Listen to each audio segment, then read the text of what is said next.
Bonjour à toutes et à tous et bienvenue dans le cadre du projet Dissectea à ce nouveau cours sur la Business Intelligence. Il s'agit ici de notre deuxième cours et le cours d'aujourd'hui s'intitule Introduction to Business Intelligence Case Study with Microsoft Power BI. Je tiens à vous rappeler que dans le cadre de mes cours sur la Business Intelligence, les diapositives qui vous seront présentées et les diapositives qui seront présentées pour les cours à venir seront essentiellement en langue anglaise. Par contre, je m'efforcerai à expliquer les cours en français. Une plateforme a été mise à disposition sur laquelle vous pourrez retrouver tous les cours et un espace d'échange a été créé sur cette plateforme pour que nous puissions échanger entre vous, les étudiants, et celui qui dispense les cours, en l'occurrence moi. Donc, je vous exhorte et vous invite à utiliser cet espace d'échange pour poser toutes vos questions relatives au cours. S'il y a des choses qui sont restées incomprises, j'apporterai des analyses, j'apporterai mes réponses et je laisserai mes commentaires. L'agenda d'aujourd'hui est le suivant. Le cours sera divisé en 3 parties. Aujourd'hui, nous nous focaliserons essentiellement sur les points 1 et 2 qui consistent à faire une introduction à la Business Intelligence et un exercice sur la création des schémas étoiles. Dans les cours à venir, nous pourrons donc avoir aussi un point ou aller un peu plus en détail pour les autres points, à savoir Data Warehouse, Current Trends, the BI Map and Career Opportunities, et ainsi de suite. En ce qui concerne l'introduction à la Business Intelligence, nous verrons d'abord une définition de ce terme et les différences définitions qui existent entre le terme BI et les autres termes similaires à la Business Intelligence. Nous verrons le process de la Business Intelligence dans la théorie. Nous verrons ce que c'est que ou bien la place qu'occupe la Business Intelligence comme partie intégrante ou comme partie composante du domaine des systèmes d'information. Et nous verrons aussi la structure ou alors l'architecture d'un système décisionnel allant de l'extraction des données dans les systèmes où sont stockées les données sources jusqu'au report qu'on présente généralement aux décideurs en entreprise. Et je profite de l'occasion pour vous rappeler que le décisionnel ou alors les systèmes décisionnels, puisque c'est de ça qu'il s'agit, ne concernent souvent que les entreprises qui gèrent un historique de leurs événements passés, c'est-à-dire les faits qui ont eu lieu dans l'entreprise, les transactions qui ont eu lieu dans l'entreprise, les recrutements, donc toutes les données passées de l'entreprise. Donc les entreprises qui viennent de naître n'ont souvent pas besoin de faire du décisionnel, car elles n'ont pas encore besoin de catégoriser ou alors de fidéliser leurs clients. Le souci majeur pour une jeune entreprise est beaucoup plus d'avoir le maximum de clients, et c'est juste après avoir récupéré un grand nombre de clients qu'elles peuvent commencer à penser à fidéliser ses clients et à proposer d'autres produits susceptibles de les intéresser. Donc, dans le cadre des entreprises, les systèmes décisionnels interviennent ou bien alors jouent un rôle assez important quand l'entreprise a déjà un grand nombre de données. Maintenant, voyons voir les définitions. Il existe plusieurs définitions, mais une des définitions les plus simples est de dire que la Business Intelligence est l'utilisation des systèmes et des systèmes informatiques et des procédés informatiques dans le but d'analyser les données digitales d'une entreprise. Une autre définition un peu plus longue dit que la Business Intelligence est l'intégration des stratégies, des architectures, process et technologies dans le but de dériver ou alors de dégager des informations critiques, des savoirs critiques à l'aide des données non structurés à l'intérieur de l'entreprise et de mettre ces savoirs à la disposition des décideurs pour les soutenir dans la prise de décision. Il existe d'autres domaines qui sont un peu similaires à la business intelligence et qui sont malheureusement parfois confondus à la BI, notamment Business Information Management et Master Data Management.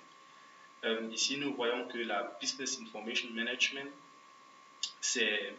englobe la gestion des données dans une entreprise, c'est-à-dire la planification de l'offre en information et la génération des exigences ou alors des besoins en information dans une entreprise. Ça veut dire que selon le type de département ou alors le niveau dans lequel, ou alors la branche dans laquelle on se trouve dans une entreprise, on a besoin d'informations dans cette branche-là, ou dans ce département-là.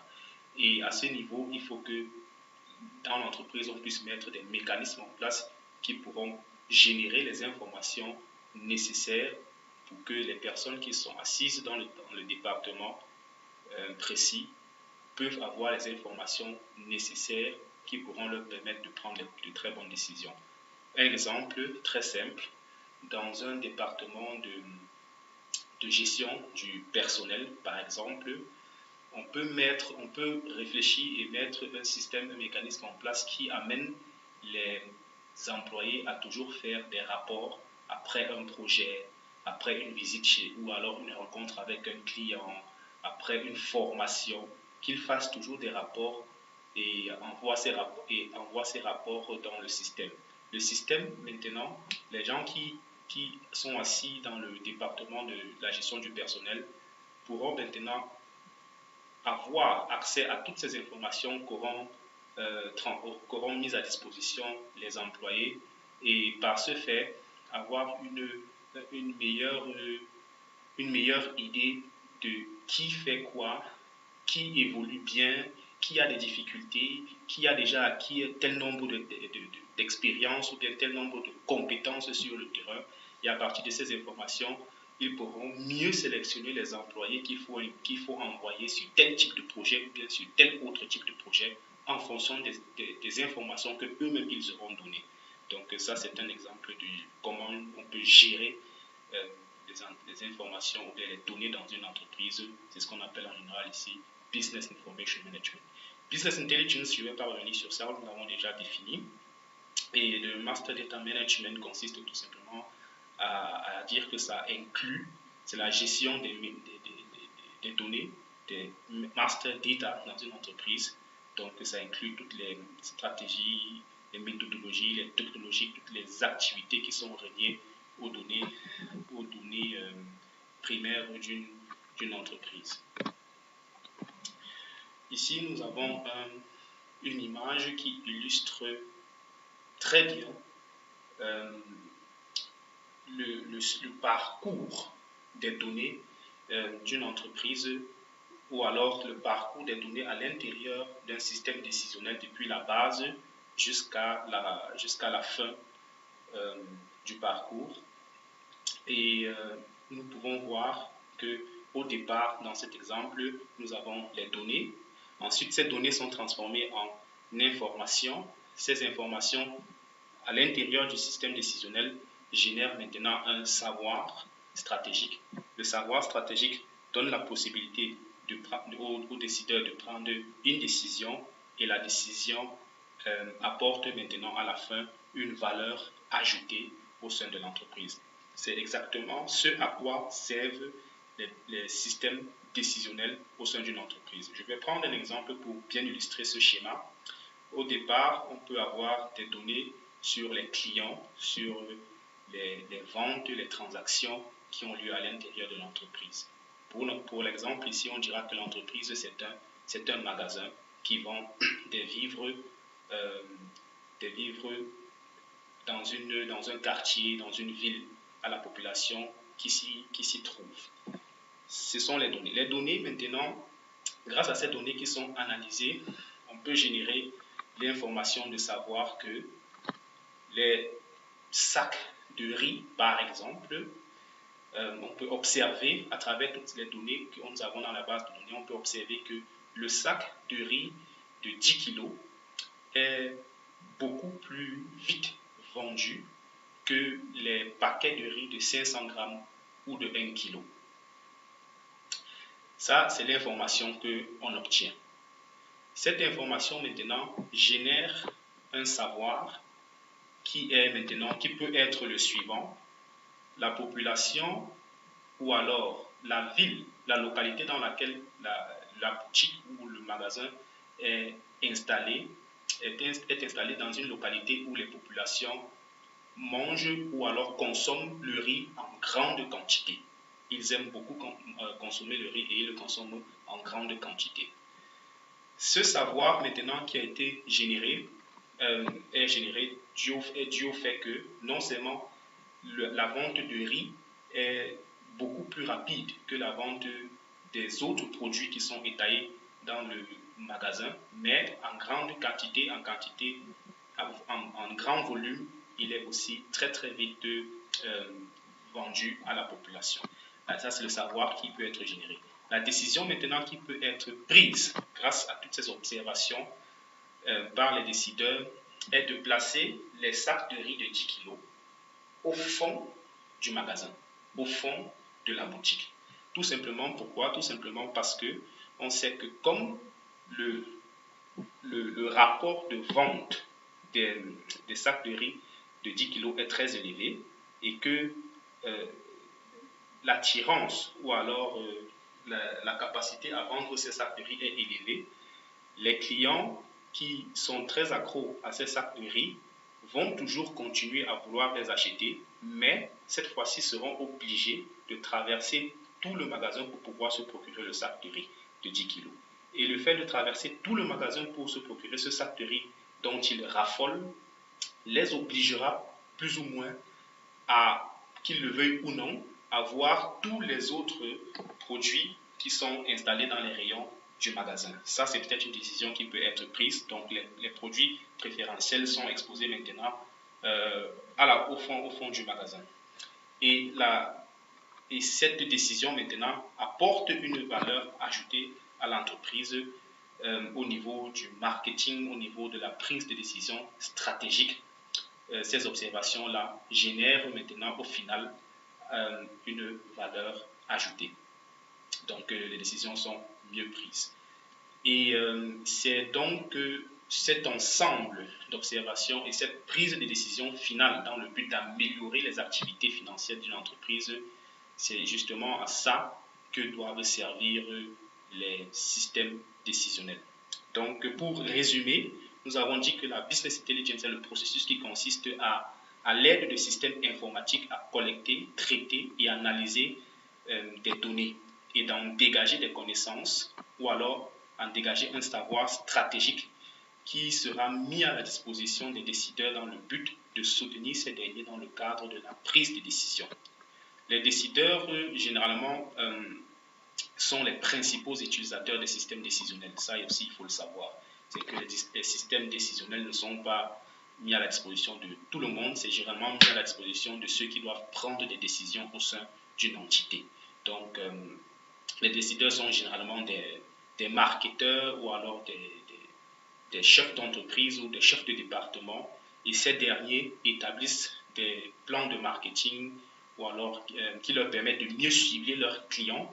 Donc, en gros, ils réussissent, ils ont la facilité de mieux prendre des décisions stratégiques pour le département dont ils ont la charge ou alors pour l'entreprise en général, grâce à toutes ces informations que les systèmes décisionnels peuvent leur livrer. Voilà. Ici, nous voyons au centre de l'image des systèmes d'information. Et les systèmes d'information, c'est une branche vaste qui englobe beaucoup de sous-branches, qui a beaucoup de ramifications, comme par exemple la business intelligence dont nous parlons, information management, information and communications systems, business process management et la big data. Maintenant, voyons ce que c'est qu'un ER diagramme. Un ER diagramme, c'est un modèle de données qu'on utilise pour modéliser une base de données. Donc, quand on veut construire une base de données, il faut forcément essayer de modéliser la base de données grâce au ER diagramme qui signifie Entity Relationship Model ou alors Entity Relationship Diagram. C'est la base, c'est ER diagramme ou bien ER modèle représente la base pour conceptualiser une base de données relationnelle. Les ER diagrammes contiennent ou alors se caractérisent par une entité, des attributs, des relations entre les entités, des keys ou alors clés et une cardinalité. Une entité ici est généralement un sujet, un objet ou alors une personne. On peut par exemple prendre dans le cadre d'une université le mot ou alors l'entité student. Les étudiants peuvent représenter une entité. Les identités ont généralement des caractéristiques et ce sont les caractéristiques de l'entité qu'on appelle les attributs.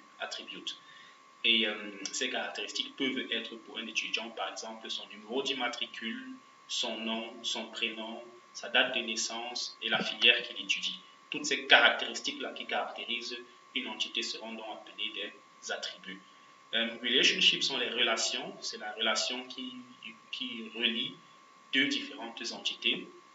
Ici, on peut par exemple dire qu'un étudiant est inscrit dans une filière, alors le mot inscrit est la relation qui reliera l'étudiant et la filière. Nous avons les clés. Sur l'exemple ici, nous voyons bien que l'étudiant a une clé qui s'appelle ici Student ID. Et la clé, c'est cette caractéristique-là qui est un identifiant unique de l'entité. Ça veut dire qu'aucun autre étudiant ne peut avoir cette clé ou alors cet identifiant-là. Dans le cadre des étudiants dans une université, c'est généralement le numéro d'immatricule qui devrait ou alors qui est censé être unique pour chaque étudiant au sein d'une université. Les cardinalités, c'est le rapport qui existe entre deux entités. Par exemple, on peut dire qu'il y a trois types. Il y a la cardinalité à 1 sous 1, ensuite il y a la cardinalité 1 sous 1 à n, et il y a la cardinalité n à m. La cardinalité 1 à 1 est, par exemple, on peut dire que chaque étudiant est inscrit dans une seule université. Un étudiant peut être inscrit dans deux universités à la fois. Ou alors, on peut plutôt dire, un meilleur exemple serait plutôt de dire que dans une université, on décide que chaque étudiant a une seule adresse email qu'il doit souscrire ou alors qu'il doit donner pendant son inscription dans l'université et non plus d'une, parce que ça peut causer des problèmes de trop de données ou bien des données redondantes et puis on commence à s'embrouiller. Alors on peut définir que chaque étudiant n'a droit qu'à une seule adresse email. Ça sera la cardinalité 1 à 1. La cardinalité 1 à n, ici nous avons pris l'exemple que un président est le chef de plusieurs ministres. Donc pour un président, il y a plusieurs ministres. Donc c'est la cardinalité 1 au niveau du président et n au niveau des ministres. On peut aussi dire que un enseignant a plusieurs élèves. Ça sera toujours la cardinalité 1 enseignant et n élèves, donc plusieurs élèves. Nous avons aussi la cardinalité n à m qui stipule ici que ici on peut prendre l'exemple que plusieurs étudiants, n étudiants, donc plusieurs étudiants sont enregistrés pour plusieurs cours, donc n à m. Nous avons un exemple de ER diagramme. L'exemple, je vous laisse lire l'énoncé. Et je vous présente ici la solution. Donc nous avons 3 entités, filiales, employés, projets. Nous avons 2 relations. Dans la filiale travaillent plusieurs employés, c'est la cardinalité 1 à N, et plusieurs employés sont assignés à plusieurs différents projets, c'est la cardinalité N à N. Et pour un projet travaillent également plusieurs employés. C'est pour ça qu'on a N à M au niveau de cette relation. Pour chaque entité, nous avons les attributs. Par exemple, pour l'entité filiale, nous avons l'identifiant unique de la filiale. Nous avons le nom de la filiale et la ville dans laquelle elle est localisée. Et de même, nous avons aussi des attributs pour les entités employés et projets. De la même façon, je vous laisse lire les différents énoncés que vous voyez ici sur cette diapositive et je vous invite à consulter la solution que j'ai mise à votre disposition. Vous pourrez poser des questions s'il y a des choses que vous ne comprenez pas. Utilisez pour cela l'espace d'échange. Ça, c'est le premier exemple. Là, nous avons le deuxième exemple. Nous avons les joueurs de football qui constituent une entité et plusieurs joueurs de football N peuvent livrer plusieurs matchs M. Raison pour laquelle nous avons la cardinalité N à M. Le match a son identifiant unique qui est son ID, le lieu où il se tient, le nom de l'adversaire, le nom de l'arbitre, le nombre de spectateurs et l'identifiant des joueurs qui prennent part à ce match. Ici, je tiens à vous informer ou à vous indiquer que joueur ID ici représente une clé secondaire ou une clé ou encore appelée clé étrangère. Donc, les matchs ne seront pas identifiés par la clé joueur ID, mais plutôt par sa clé primaire qui est l'identité unique des matchs, l'identifiant unique des matchs. Mais dans cette entité match, nous avons une seconde clé qui est joueur ID et on l'appelle clé étrangère tout simplement parce qu'elle sert de clé primaire dans une autre entité. Donc une clé qui sert de clé primaire dans une autre entité sera appelée ici clé étrangère. Et nous voyons bien que dans l'entité joueur, la clé primaire est l'attribut joueur ID qui est l'identifiant unique de chaque joueur. Dans le cadre des pièces personnelles, là, on peut dire peut-être que pour chaque personne a un seul numéro de carte nationale d'identité. Ça aussi, c'est une clé unique. Donc, un attribut qui est clé primaire, clé unique, qui identifie de façon unique chaque personne au sein du territoire national. Là, vous avez le dernier exemple. Et posez vos questions si vous en avez. Passons à la prochaine diapo. Ici, nous parlons des systèmes OLTP et des systèmes OLAP. Les systèmes OLTP, généralement, sont utilisés pour générer des données, pour les actualiser, pour les manipuler, pour les modifier ou alors même pour les supprimer à l'intérieur d'une base de données. Donc, pour résumer, les systèmes OLTP sont utilisés pour générer, pour modifier, actualiser les données dans une base de données.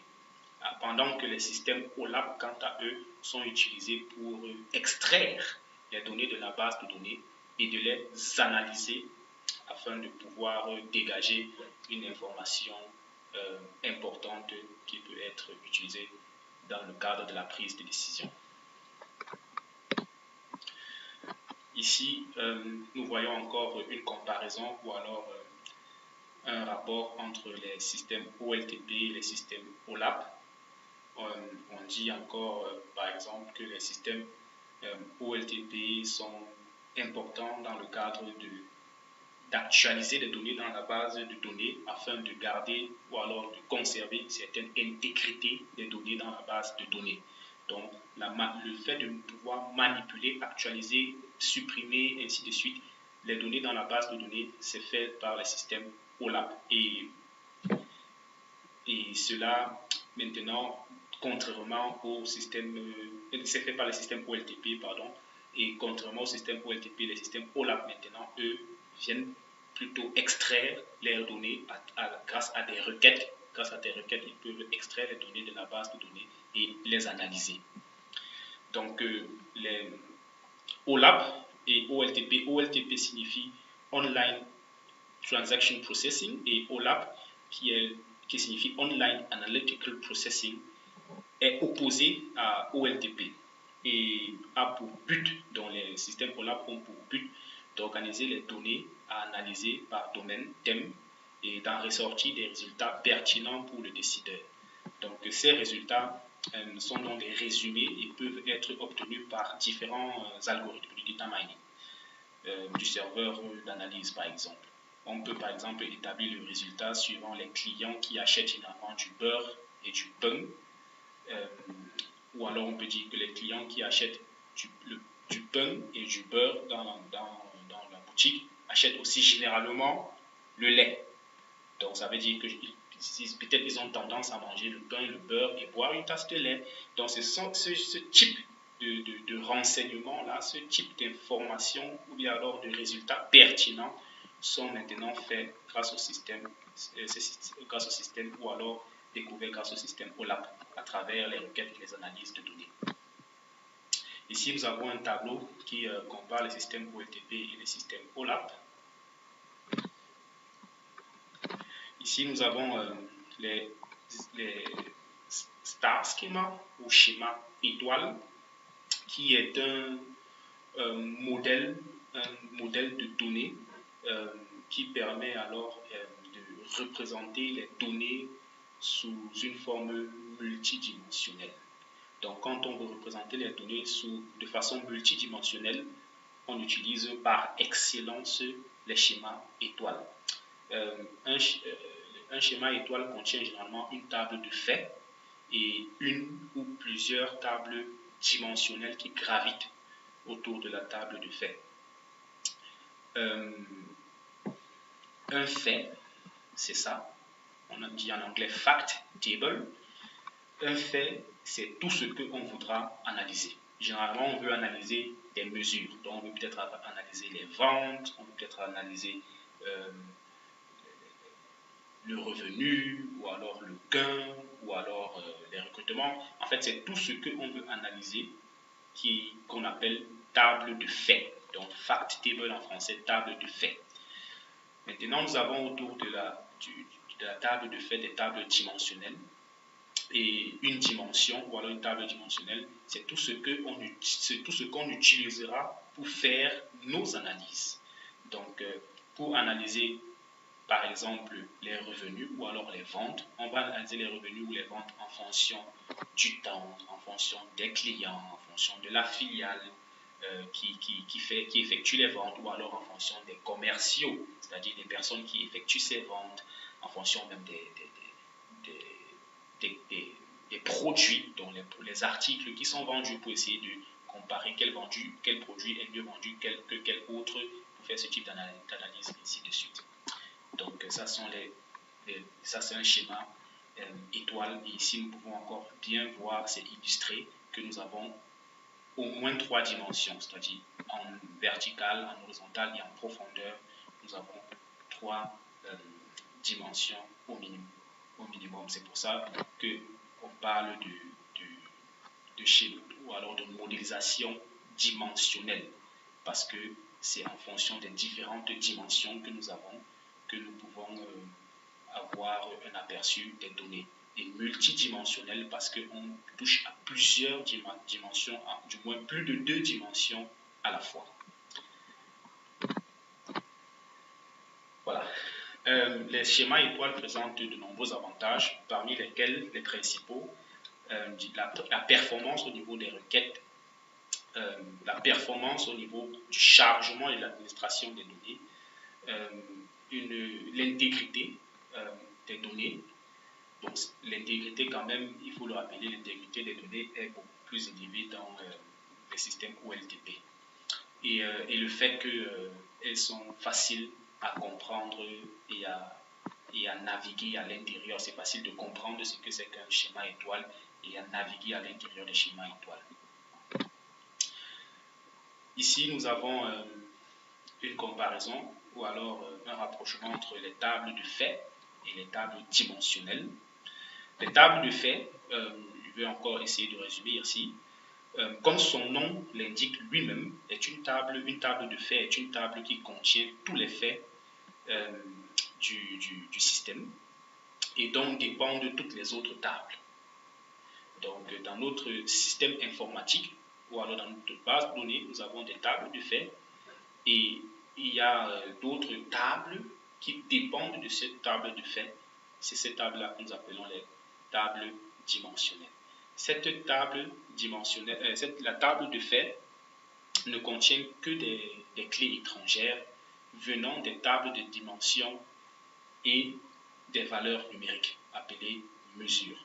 Ça veut dire tout simplement que dans la table de faits, nous n'avons pas de clés pour cette table.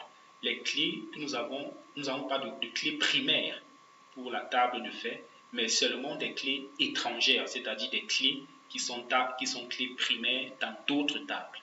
Et en plus de ça, nous avons maintenant des valeurs numériques qui sont les mesures qu'on veut analyser. Les mesures,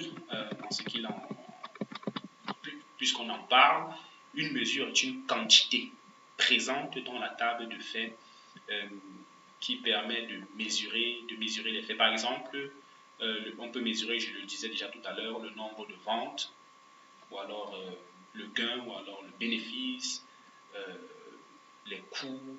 Donc, ces types de mesures, maintenant, ce sont les mesures que nous avons dans la table de faits et que nous utilisons aussi dans le cadre de pouvoir déterminer un indicateur de performance. Les tables maintenant de dimension, les tables dimensionnelles, sont des tables servant d'axe d'analyse. Donc, on peut par exemple analyser les ventes suivant l'axe des temps. On peut analyser les ventes suivant les filiales, suivant les vendeurs, suivant les clients, ainsi de suite. C'est ça les tables dimensionnelles. Ici, nous avons une image qui illustre encore les schémas étoiles. Au milieu, nous avons la table de faits. Tout aux alentours, nous avons les tables dimensionnelles.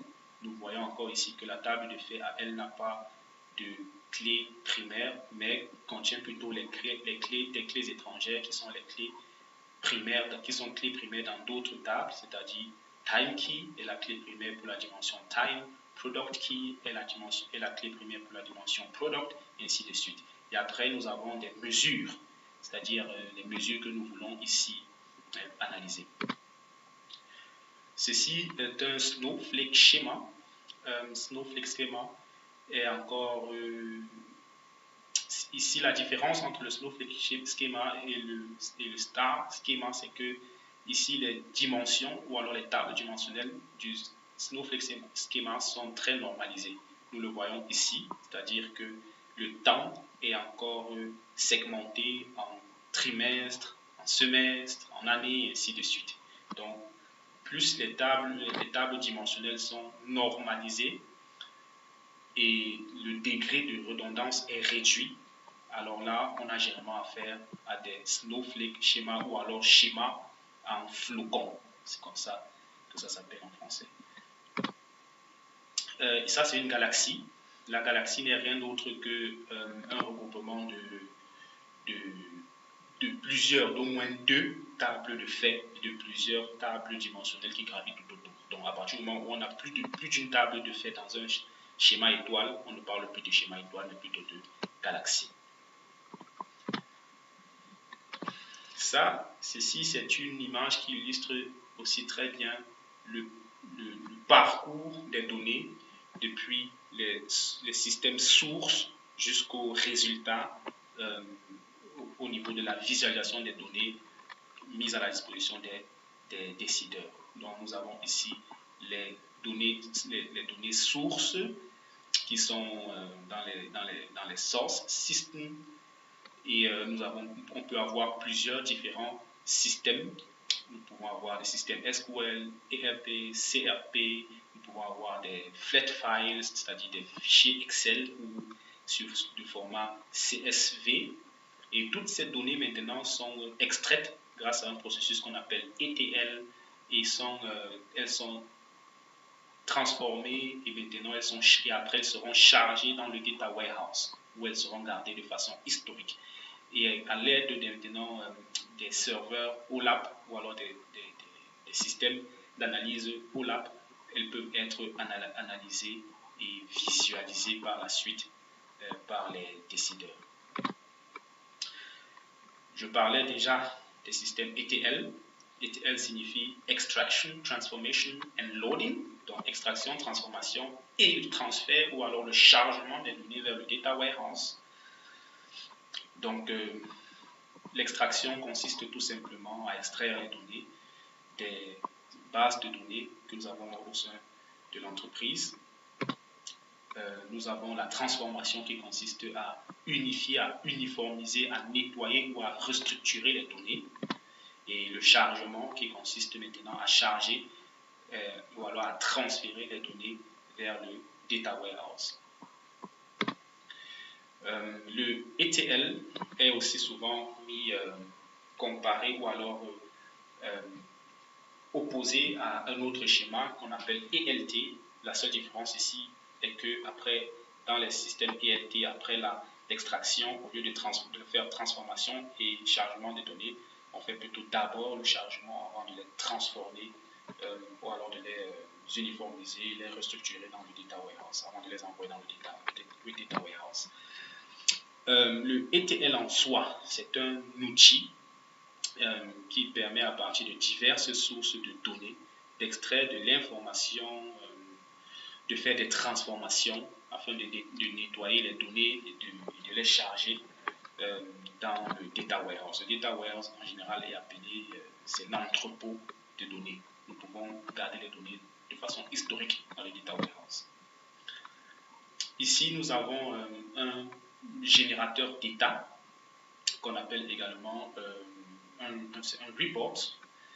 Ce report montre ou alors expose aux décideurs les résultats de toutes les analyses qui ont été appliquées, qui ont été faites sur les données à travers les systèmes OLAP ou alors dans le data warehouse. D'habitude, ou alors de façon générale, le report montre les résultats de toutes les analyses qui ont eu lieu en back-end, donc dans le cœur du système décisionnel même. Et il peut contenir plusieurs pages. Donc on peut avoir ici page 1, page 2, page 3, page 4, et ainsi de suite. Et le report, ou alors ce générateur d'état, est montré à travers ou grâce à des diagrammes, des images, des charts, ainsi de suite. Celui-ci, c'est un report qui a été obtenu à partir du logiciel MS Power BI. Donc, les générateurs d'état, comme je le disais déjà, permettent de mieux appréhender le résultat de l'analyse. Donc, l'utilisateur final, généralement dans les entreprises, l'utilisateur final des résultats de l'analyse de données, l'utilisateur final n'est pas forcément un informaticien ou alors n'est pas forcément quelqu'un qui vient du domaine décisionnel. Donc, il n'a pas une bonne compréhension ou conception, une bonne idée du système décisionnel. Donc, pour lui, il est beaucoup plus facile de voir les résultats de l'information à travers des diagrammes, des courbes statistiques, au lieu d'aller directement faire des requêtes dans le serveur d'analyse. C'est pour ça que nous sommes toujours, ou la plupart du temps, obligés de faire ce type de report pour pouvoir les mettre à la disposition des décideurs pour qu'eux, ils puissent également comprendre ce qui a été fait et les résultats que nous avons obtenus. Ceci est un dashboard. Le dashboard, c'est Et comme le report, il présente également les résultats de l'analyse qui a été appliquée, qui a été faite sur les données. Nous avons des diagrammes, nous avons des pendules qui indiquent, grâce à une aiguille, si on se trouve dans le rouge, dans le jaune, dans le vert, selon la sélection ou alors les conditions que nous avons décidé ou bien que nous avons prises pour certaines analyses.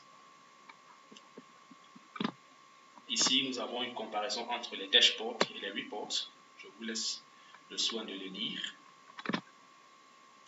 Et nous approchons déjà vers la fin de ce premier cours. Nous avons un exercice qui consiste à créer un schéma étoile. Je vous montre l'énoncé de l'exercice. En réalité, nous avons au total 2 exercices. Ça, c'est le premier exercice. Voici l'énoncé est là. Vous n'avez qu'à essayer à votre manière de modéliser un schéma étoile à base des informations qui sont contenues dans l'énoncé. Je tiens à préciser qu'il n'existe pas de solution universelle. Chaque solution qui pourra se rapprocher des besoins émis dans l'énoncé sera forcément acceptée. Donc c'est en fonction de votre conception ou alors de vos besoins spécifiques dans votre entreprise que vous allez modéliser ou alors concevoir votre schéma étoile. Donc il est tout à fait acceptable et compréhensible que les différents schémas étoiles que vous ferez soient différents les uns des autres.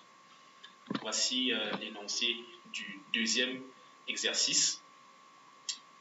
Ici également, je vous invite à définir d'abord, par exemple, une table de faits et quelques tables dimensionnelles qui vont graviter autour de la table de faits.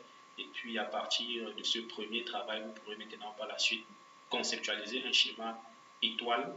Et en troisième et dernier point, je vous invite à essayer de réfléchir sur les avantages dont une entreprise peut bénéficier si ses clients, en venant effectuer leurs achats, présentent leur carte de fidélité ou alors donnent leur carte de fidélité avant de faire leurs achats. Quel avantage cela pourrait procurer? Je vous remercie encore pour votre attention et je vous donne rendez-vous pour notre prochain cours d'ici la fin de la semaine ou alors au plus tard vendredi. Merci encore et à la prochaine.